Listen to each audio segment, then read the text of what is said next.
Isaiah 49 verse 22. Let's see what that says.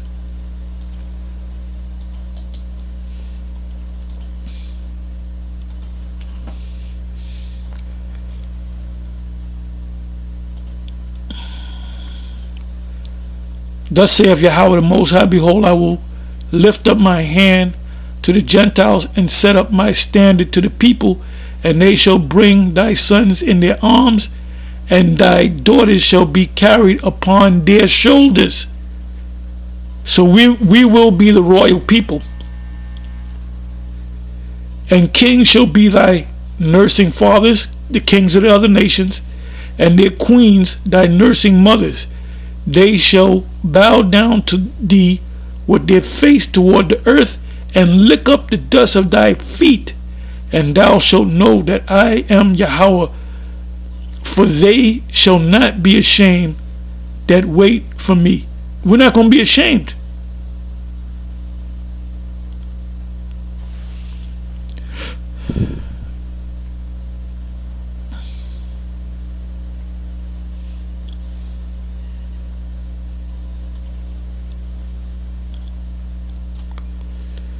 Amos 9.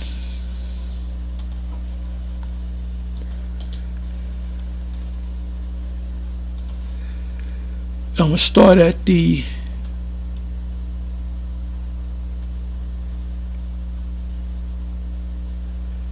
whole chapter is good. You can read the whole chapter, but I'm going to go right to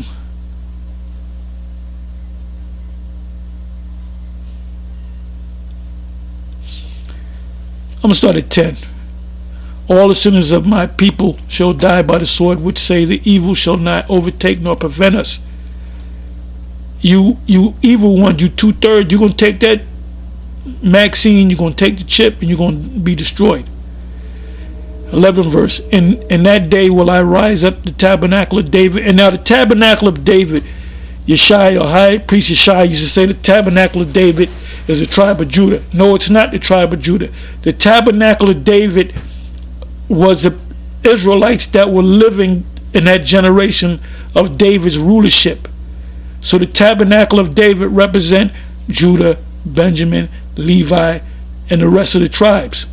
Gad, who were the warriors under David, the king? Gad, Manasseh, and Reuben. Now I was watching a video the other day. They said the three fiercest, I believe they used the word tribes, that even the U.S. military was afraid of. So I watched it, and it was certain of the Gadite tribes. They said they were so fierce in war that Esau was scared of them. Well, they were one of the warrior tribe. Gad is a warrior tribe. Reuben, warrior tribe. Manasseh, warrior tribe. You ever see those Cuban boxes? Some of them are Benjamin, but some of them are Manasseh. Them dudes, they be knocking people out. And that day will I rise up the tabernacle of David that is fallen, and close up the breaches thereof. So that's the coming together of all the 12 tribes pursuant to Revelation the 7th chapter. And I will raise up his ruins. How are we being raised up? When we come together, when we teach. It says in Psalm 50, I will set them in order before your eyes. And I will build it as in the days of old, that they may possess the remnant of Edom. Now the remnant of Edom is a people, but it's a place as well. So to possess the remnant of Edom is talking about we're going to possess that land. That's also in Obadiah, like the last, about the 19th verse or so, 20th verse, that Judah is going to possess Edom. That's what that means. Talking about their land. Are they going to be our slaves? You goddamn right. And of all the heathen, the other nations, the other lands, which are called by my name, saith Yahweh, that doeth this. Behold, the days come, saith Yahweh, that the plowman shall overtake the reaper. Who's the plowman? The slave. Who's the reaper? The rich man that gets the benefits of what the plowman did. It said, behold, the days come, saith Yahweh, that the plowman, which is us, the Israelites, underneath Esau, shall overtake the reaper, Esau, the super rich, and the treader of grapes, him that soweth seed. And the mountains shall drop sweet wine, and all the hills shall melt.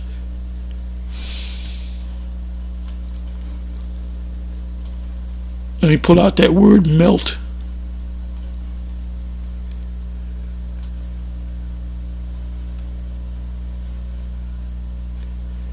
And the missiles are going to make this place melt. The word there is maut. To melt, cause to melt. To melt away, to dissolve.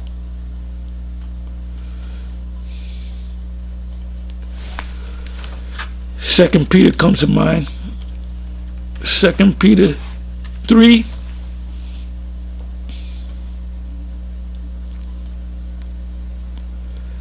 But the day of the Lord shall come as a thief in the night, in which the heavens shall pass away with a great noise, and the elements shall melt with fervent heat.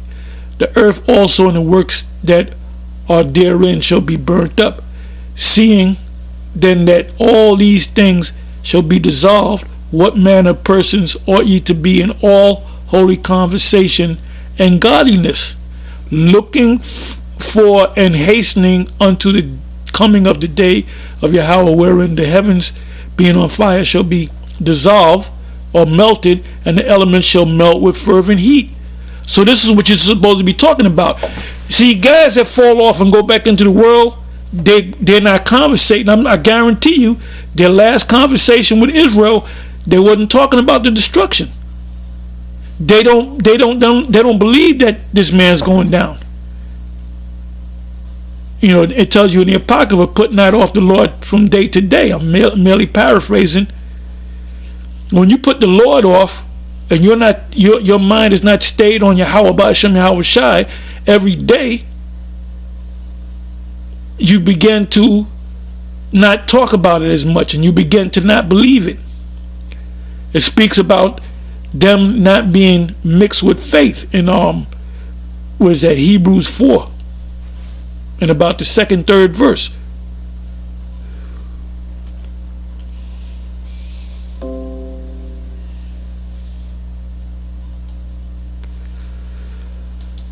Okay, last precept we're going to hit.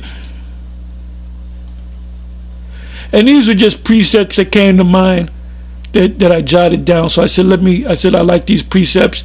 Everybody should pretty much know these precepts.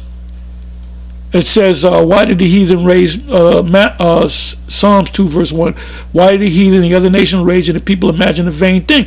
Like Moab, they're imagining a vain thing. They think they're going to take over the whole world. They're not going to take over the whole world. But they will shoot missiles on, or they will attack. They will be involved in this, the Armageddon, the coming Armageddon. It said the kings of the earth set themselves and the rulers take counsel together against Yahweh and against his anointed, saying, let us break their bands asunder and cast away their cord from us. He that sitteth in the heaven shall laugh, Yahweh shall have them in derision. Then shall he speak unto them in his wrath and vex them in his sore displeasure. Yet have I set my king upon my holy hill of Zion. I will declare the decree. Yahweh hath said unto me, thou art my son, this day have I begotten thee. So, you know, all throughout for you Old Testament Israelite only, if you can't see that the Messiah came, and you're lost. The Most High haven't opened your eyes to that. Because it speaks about the Son of the Most High, the begotten Son of the Most High, in various parts in the scriptures and in the Apocrypha. It says, I will declare the decree, Yahweh hath said unto me, thou art my son, this day have I begotten thee. Ask of me, and I shall give thee the heathen for thy inheritance. The heathens represents the lands, but it also represents the actual people, and the utmost part of the earth for thy possession. Thou shalt break them, the other nations, with a rod of iron. thou shalt dash them in pieces. Now you notice it says shalt, which is a future tense, in pieces like a potter's vessel. But be wise now, therefore, O ye kings, be instructed, O ye judges of the earth. Or it says in 11th verse, serve Yahweh with fear and rejoice with trembling. This is why people fall off, because they no longer fear the Lord, and they no longer tremble. The Apostle Paul said in 2 Corinthians 5 verse 11, knowing the terrors of the Lord, we persuade men. So you were no longer terrified of the Lord. You no longer feared the Lord. So you said, I'm not going to do this anymore. And guess what? Guaranteed, any of you that turn your back on the plow, you're going to take that chip. Anyway, with that, I'm going to say shalom, and it's on to the next one. Shalom.